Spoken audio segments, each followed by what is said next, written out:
For me, yeah. I can't speak for P, but yeah, it comes full circle. Everything comes together. Now you have the ring because a lot of times you see the guys, and every time you always see that big ring on their hand. So now we're actually officially one of the guys. Yeah, yeah, I think so. The fact that it's here in Indianapolis and the fact that Edgerrin and I get to kind of receive it together makes it really cool. And, it's certainly special in August, but nothing quite like being in front of the stadium and the fans that you were drafted by, that we played here as rookies together and, played here for so long. So, yeah, very, very special day. Peyton, it's a team game. It's made up of individuals. How does that ring compare to the two Super Bowl rings? What kind of pride do you take in each separate? Yeah, I mean, look, obviously, as I said in August, I mean, to be inducted into the Pro Football Hall of Fame, I mean, you're only there because of so many people that have been a part of it, your teammates, coaches, support staff, family. So, and the nice thing, I'm not sure how other sports works, but you get to go in and sort of take everybody that was a part of your journey with you. The Colts, your college, your high school. So it's still a team honor in many ways. I'm sure you were even on a tighter time limit here today at halftime, but what did you really want to say to the fans that were out here that came back to watch you receive these rings? For me, it's just always saying thank you, and I appreciate my years here. It's just it doesn't really take much. It's just really saying thank you. I think they know the way we carry ourselves and everything we've done, and we always acknowledge the fans, and we always make a point to say we appreciate this city and everything that they've done. Yeah, just to say thank you. I mean, a lot of loyal fans here that have been here since the team came in '84, and Edgerrin never had to go through a 3-13 season. I mean, we weren't very good until he got here. Let's face it, right? Once he got here, things picked up quickly. So it was a fun run. It was a fun time to play. I mean, it was a great place to play, and the fans were a part of that.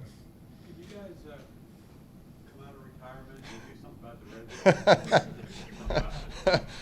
red? As I told Jim, in a very awkward conversation, you're trying to put some. I go, well, we're moving the ball well. We're moving the ball well. I mean, trying to shed some positive light on there. But I think they'll make a run here in the second half. So it's good to be back and pulling hard for these guys for sure.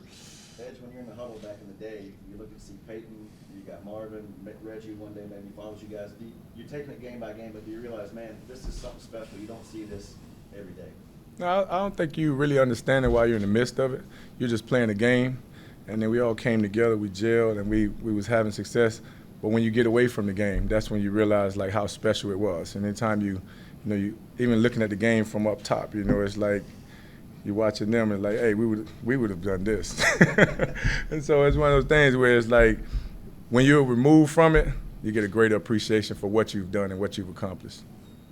Peyton, a weird question, but do you think your rookie interception record might go down this You know. year? Zach Wilson's thrown 3 in the Well, I mean, the key is, and I would tell the organization for the Jets to keep him in there. Like, don't sit him down because we got to protect his confidence. I mean, the only way it's going to get broken, is we need a 16-game starter. That's the only way. But it seems like the new move now is, no, let's sit him down. I'm like, no, let him learn the hard way. Jim, I used to ask Jim Mora, Coach, I think I need to come out. He's like, no, you stay in there. You figure out how not to throw a 4th interception. So, I hope not, but in some ways it wouldn't bother me that much. How are you enjoying the Monday Night Football? I mean, the Madden voyage got rave reviews. It's. I was telling Edgerrin, look, it's fun to stay close to the game and really kind of watch the game as a fan. Obviously, pull hard for the Colts and but I kind of pull for quarterbacks. I pull for offenses. I mean, I cringe when I saw Carson's shovel pass get intercepted because I've thrown screen passes down there, and you just know what it's like. And so you find yourself pulling for quarterbacks, and so it's a fun way to stay close to the game and kind of be a fan, if you will. Anybody else? Yeah. Well, what has been your impression so far? First of Carson Wentz and Edgerrin of Jonathan Taylor.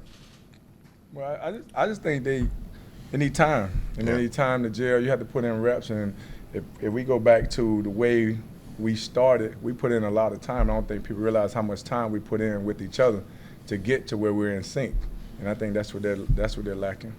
Yeah, I mean, I think for Carson, I mean, you saw it with Aaron Rodgers in his first game, right? You know, he didn't get all the normal reps that he usually gets, and I don't care who you are, it makes a difference. So for Carson, due to the time that he had to miss during off-season and training camp, like Edgerrin said, it's not going to be overnight. I think as the season progresses, he'll get more and more comfortable and get into a rhythm. You know, that's what we always look for as a quarterback, to get into a rhythm. And I think missing all the time, it certainly affects that rhythm. Does it remind you real quick of 2008 when you missed the whole? Yeah, no, I mean, that was really the first time I realized just how important those reps were. I always wanted the reps, and then when I didn't get them, you know, missing that training camp, I just didn't feel like just didn't feel normal, didn't feel the same. And so the key is to kind of get in that rhythm, and hopefully, you know, it happens in the next few weeks. That was a pretty wide shot when you got your rings on the field. Did you hold those rings up so we can see them? Yeah. Right.